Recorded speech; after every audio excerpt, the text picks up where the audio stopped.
नमस्कार, आप देख रहे हैं अपना प्रदेश उत्तर प्रदेश उत्तराखंड। मैं हूं आपके साथ पूजा मोहन पांडे। बुलेटिन की शुरुआत करते हुए सबसे पहले आपको बताएं, मुख्यमंत्री योगी आदित्यनाथ ने शासन के वरिष्ठ अधिकारियों के साथ बैठक करी है। योजना भवन में आयोजित इस बैठक में मुख्यमंत्री योगी आदित्यनाथ सभी अफसरों को सरकार की वरीयता से अवगत कराने के साथ ही सभी से अपनी अपनी भूमिका तय करने का निर्देश भी देते नजर आए। उन्होंने सभी से स्पष्ट कह दिया है कि कार्य में तेजी और पारदर्शिता जरूर होनी चाहिए।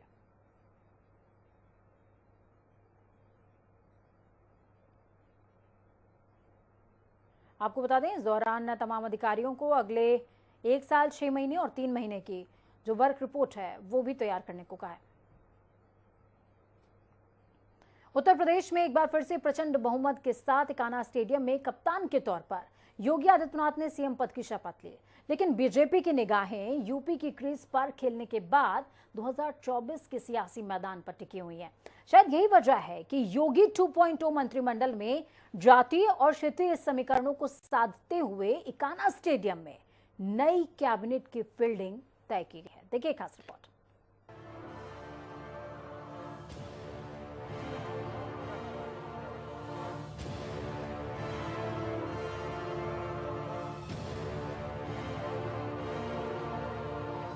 उत्तर प्रदेश सियासत की वो धुरी जिसके इर्द गिर्द रचे जाते हैं जीत हार के सारे समीकरण। उत्तर प्रदेश जो कभी सत्ता का केंद्र हो जाता है। उत्तर प्रदेश जो रचता है इतिहास, सजाता है वर्तमान और तय करता है केंद्र की कुर्सी का भविष्य। शुक्रवार को लखनऊ के अटल बिहारी वाजपेयी अंतर्राष्ट्रीय इकाना क्रिकेट स्टेडियम में योगी आदित्यनाथ ने मुख्यमंत्री पद की शपथ ली। मैं आदित्यनाथ योगी जिस स्टेडियम में 4 इंटरनेशनल मैच हो चुके हैं, उसी स्टेडियम में पहली बार नेशनल पॉलिटिक्स के कारण इंटरनेशनल तक कवर हुए यूपी चुनाव में कीर्तिमान रचने वाले योगी आदित्यनाथ शपथ लेते हैं। सच्ची श्रद्धा और निष्ठा रखूंगा। शपथ लेने के बाद सफल कप्तान के तौर पर योगी अपने राजनीतिक अभिभावक नरेंद्र मोदी की तरफ जाते हैं, जो उन्हें बधाई देते हैं। बधाई प्रचंड बहुमत के साथ कीर्तिमान गढ़ने की, बधाई उम्मीद पर खरा उतरने की, बधाई दिल्ली तक जाने वाली राह आसान करने की, बधाई 2024 की रणभूमि तैयार करने की। देश भर में सबसे ज्यादा 80 सांसद लोकसभा भेजने वाला राज्य, सबसे ज्यादा 31 सांसद राज्यसभा भेजने वाला प्रदेश, सबसे ज्यादा विधानसभा सीट वाला राज्य उत्तर प्रदेश, जहां सुशासन की नई संकल्पना के साथ सीएम इस शपथ समारोह में शपथ लेते हैं।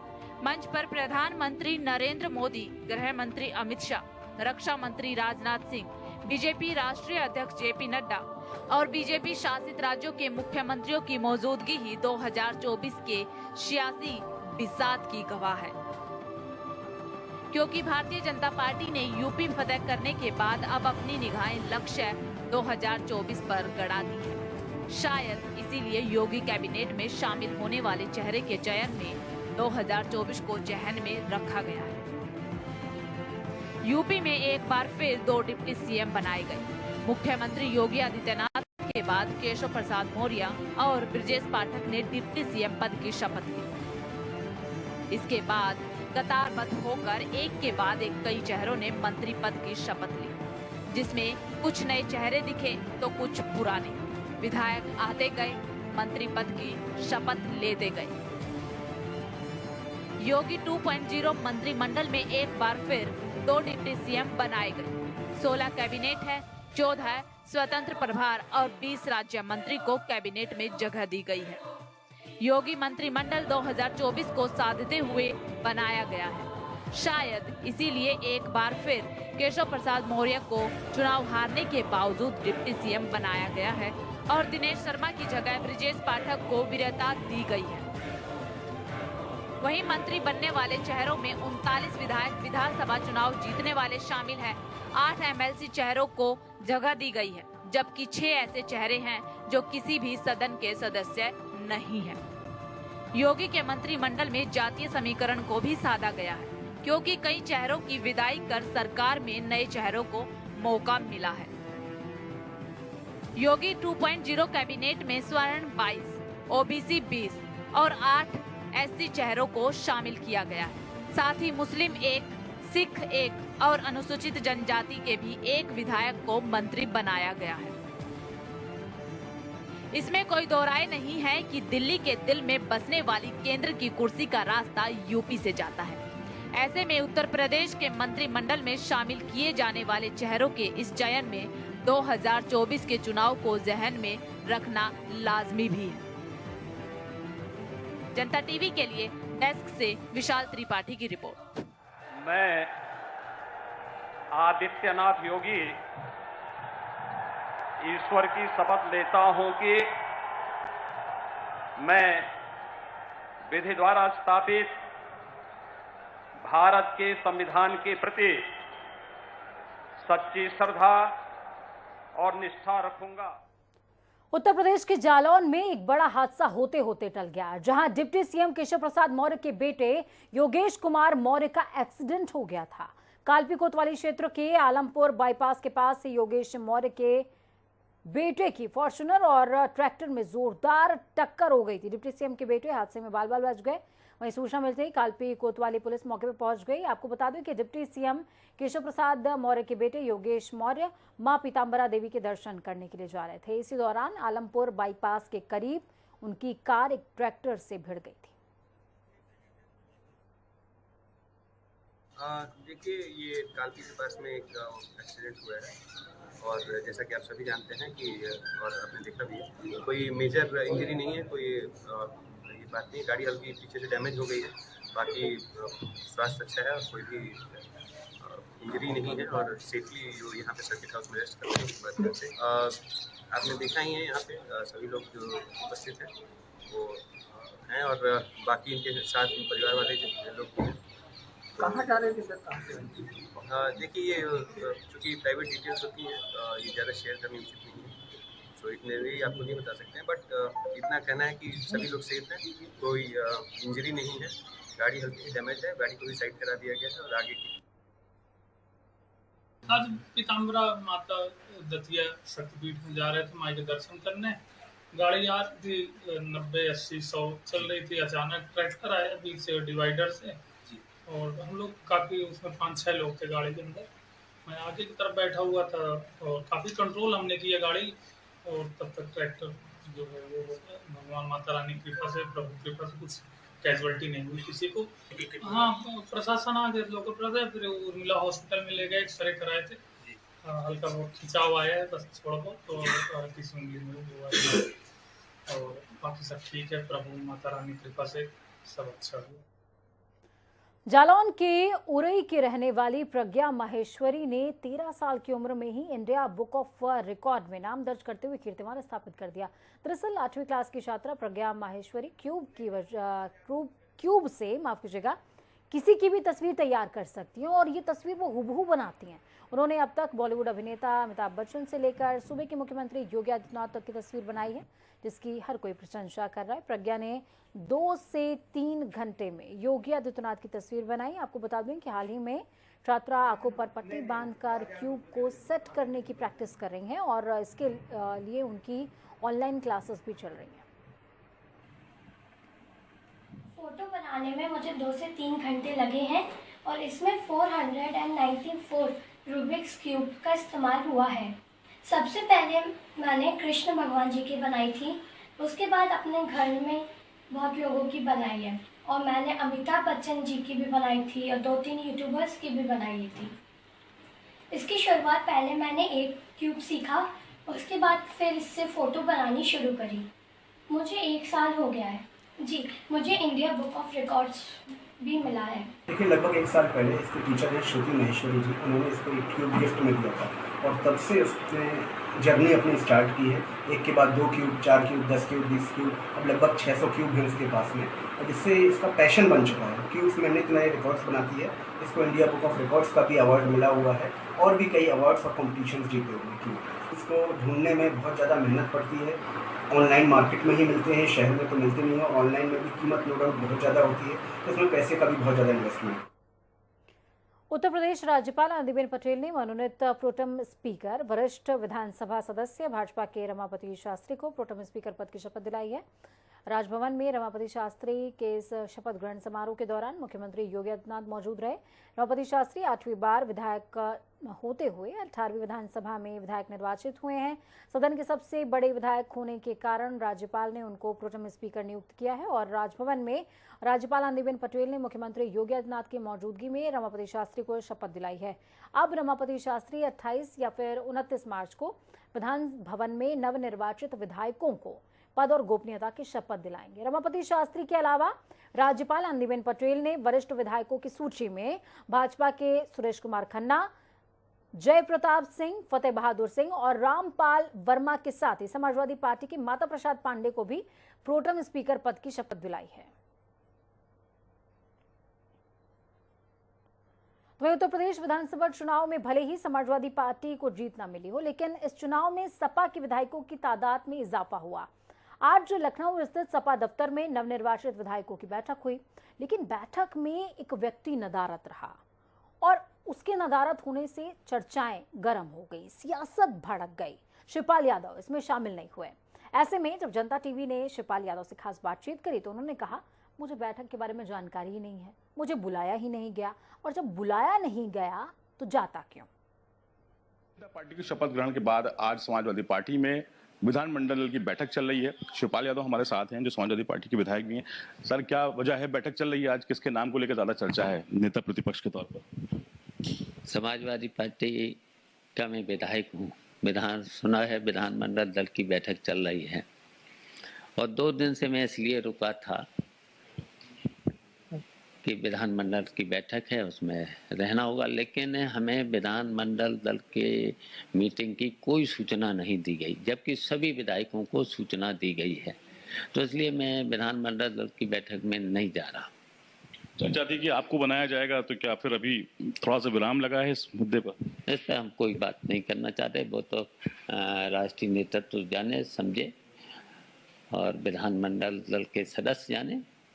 जब मुझे बुलाया ही नहीं गया तो मैं क्या समझूं। अभी चुनाव हुए, क्या वजह लगती है, किस वजह से इतना जो नुकसान हुआ समाजवादी पार्टी को? सारे बड़े नेता भी शामिल हो गए थे उसके बावजूद। अब इस पर हम अभी कोई चर्चा नहीं करना चाहते हैं। इसकी राष्ट्रीय नेतृत्व समीक्षा करे। शिवपाल यादव का अगला कदम क्या होगा? अब ये तो समय बताएगा, अभी तो कुछ नहीं है, उस पर हमें बात करनी है। तो शुक्रिया, हमसे बात करेंगे। शिवपाल यादव जी, इनका कहना है कि इनको न्योता नहीं दिया गया है, ना इनसे कहा गया है, तो अभी फिलहाल ये इस बैठक में शामिल होने नहीं जा रहे हैं। कैमरा पर्सन आशीष के साथ तौखीर, जनता टीवी, लखनऊ। तो वहीं आपको बता दें कि शिवपाल यादव का कहना है कि मैं पिछले 2 दिनों से अपने सभी कामों को रद्द करते हुए इस बैठक के लिए रुका हुआ था, लेकिन मुझे इसकी सूचना नहीं दी गई। मैं सपा का विधायक हूं, अब मैं इटावा जाऊंगा, मैं आगे क्या करने वाला हूं इसकी सूचना जल्द मिल जाएगी। तो इस पूरे मामले पर सपा के प्रदेश अध्यक्ष नरेश उत्तम पटेल ने कहा कि आज सिर्फ समाजवादी पार्टी की बैठक थी, सहयोगी दलों को जब बुलाया जाएगा तो उन्हें भी बुला लिया जाएगा।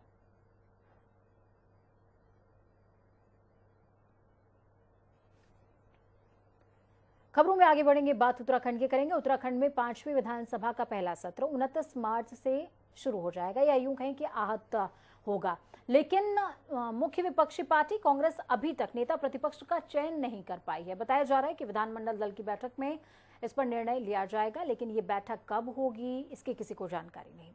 विधानसभा चुनाव में अपेक्षित नतीजे नहीं मिल पाने पर पार्टी हाईकमान की ओर से राष्ट्रीय महासचिव अविनाश पांडे को पर्यवेक्षक बनाकर उत्तराखंड भेजा गया था। तमाम प्रत्याशियों और प्रदेश के वरिष्ठ नेताओं के साथ हार के कारणों पर मंथन करने के बाद वो अपनी रिपोर्ट राष्ट्रीय अध्यक्ष सोनिया गांधी को सौंप चुके हैं। माना जा रहा है कि रिपोर्ट मिलने के बाद पार्टी हाईकमान नेता प्रतिपक्ष के मसले को अतिशीघ्र सुलझा लेगी। तो ये उत्तराखंड के मुख्यमंत्री पुष्कर सिंह धामी देर शाम कांग्रेस के वरिष्ठ नेता और पूर्व मुख्यमंत्री हरीश रावत से मिलने उनके आवास पर पहुंचे। मुख्यमंत्री पुष्कर सिंह धामी ने कहा कि ये शिष्टाचार भेंट थी। सीएम पुष्कर सिंह धामी ने कहा कि हरीश रावत उत्तराखंड के वरिष्ठ नेता हैं और इसलिए उनका हाल चाल जानने पहुंचा था। पूर्व सीएम हरीश रावत ने कहा कि सीएम पुष्कर सिंह धामी से ये शिष्टाचार मुलाकात थी। पुष्कर सिंह धामी से मेरी मुलाकात होती रहती है। हरीश रावत ने कहा कि मेरी उनसे ऐसी कोई बात नहीं हुई जिससे कांग्रेस पार्टी को कोई नुकसान हो। बड़ा अनुभव, बहुत बड़ा राजनीतिक करियर रहा है और मैं पहले से ही उनके पास हमेशा आता रहा हूँ और आज भी क्योंकि मुख्य सेवक के रूप में काम शुरू किया है, तो शिष्टाचार बस आपका आशीर्वाद लेने के लिए आया।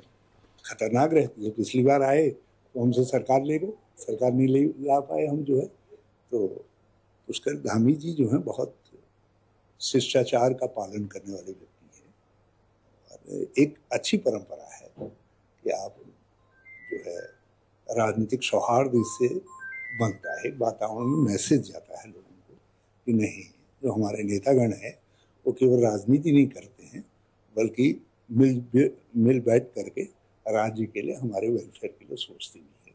वो आए, बहुत अच्छा लगा। आप बेफिक्र रहिए, मैंने कोई सुझाव ऐसा नहीं दिया होगा जो सुझाव कांग्रेस को कमजोर करे। हाँ, ऐसे सुझाव जरूर दिए होंगे जो राज्य को मजबूत। उत्तराखंडियत की बात मैं ही नहीं करता। मुख्यमंत्री जी ने जब से हमारे उत्तराखंडियत के मामले में से कुछ चीज़ों को एडॉप्ट करना शुरू किया, जब प्रधानमंत्री जी ने टोपी पहन ली तो मैं उसी दिन समझ गया इन्होंने हमारी टोपी को जरा सा कमजोर वो कर दिया है करके। हरीश रावत को सुना आपने, साफ तौर पर कह रहे हैं जिस दिन प्रधानमंत्री ने टोपी पहन ली हम समझ गए कि कांग्रेस की टोपी थोड़ी सी कमजोर हो गई है। खबरों में आगे बढ़ेंगे। उत्तराखंड में धामी सरकार की गठन होने के बाद अब 5वीं उत्तराखंड विधानसभा अध्यक्ष का भी चुनाव हो गया है। 5वीं विधानसभा के अध्यक्ष पद पर पहली बार महिला स्पीकर को चुना गया। अध्यक्ष पद पर ऋतु खंडूरी को पहली महिला स्पीकर के तौर पर सर्वसम्मति के साथ चुन लिया गया। आपको बता दें कि उत्तराखंड राज्य गठन के बाद विधानसभा अध्यक्ष के पद पर हमेशा से ही पुरुषों का कब्जा रहा, लेकिन ये पहली बार ऐसा हुआ है जब इतिहास में जब किसी महिला को विधानसभा का अध्यक्ष का पद सौंपा गया।